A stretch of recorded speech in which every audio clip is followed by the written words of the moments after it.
There was a Dr. Stephen. He was on his way to a medical conference to receive a real prestigious award.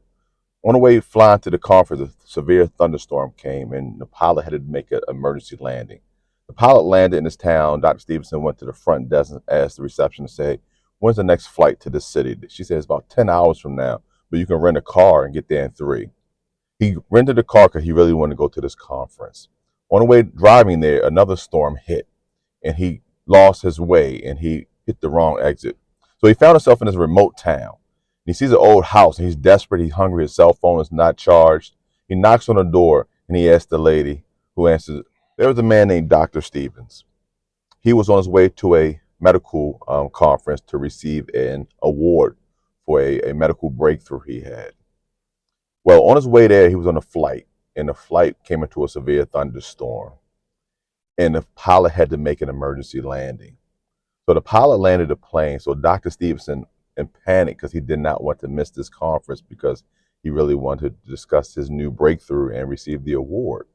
So he goes to the front desk and he asks the airline clerk, "Hey, when's the next flight to the city?" She said, "The next flight is not for 10 hours, but you can rent a car and drive. It's only 3 hours from here."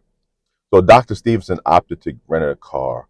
So Dr. Stevenson goes, rents the car, and he begins his 3 hour journey to the city to go to this medical event where he's going to receive this prestigious award. But on the way to the medical event, he comes to another severe storm. So in this another storm, he's desperate now. His cell phone is on low charge. He's hungry. He has no food. And he needs to go and get some help. So he's in this remote town. He's driving and he sees this kind of look like an abandoned house set off to the hill by itself, in desperate need of using a phone and getting some water and food. He knocks on the door and he asks to ask the residents for some help. So an old lady comes to the door and he says, "Hey, can I use your phone?"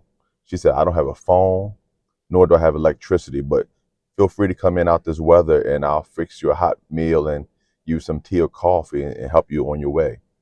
Dr. Stevenson in his panic state agrees. So he sits down and he begins to eat and drink some hot tea. As he's drinking a coffee, he watches the woman. She gets up from the table and she walks into a room with a crib.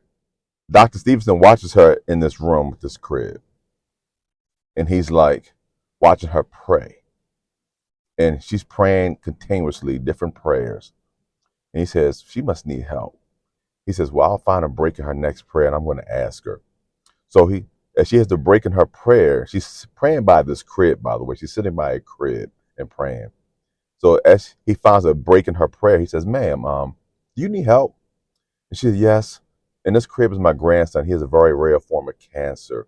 And this is a guy named Dr. Stevenson who had a medical breakthrough who can help my grandson. And I've been praying, and God always answers my prayers. But for some reason, God has not answered this prayer. But I'm going to continue to pray that God sends Dr. Stevenson to help my grandson. Dr. Stevenson looks at her, and tears begin to well in his eyes.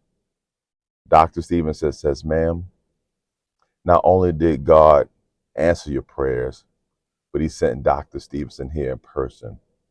I'm Dr. Stevenson, and I came here because of a thunderstorm on my airplane and a severe thunderstorm while I was driving that I got lost. But I'm here to help your grandson." So the moral of the story is this: the effectual, fervent prayer of the righteous availeth much. Keep praying for what you need God to do in your life. You may not see it because we walk by faith and not by sight. But keep praying. God hears your prayers. And just like the old lady who prayed for Dr. Stevenson, God will answer your prayers. Have a blessed Sunday. Amen.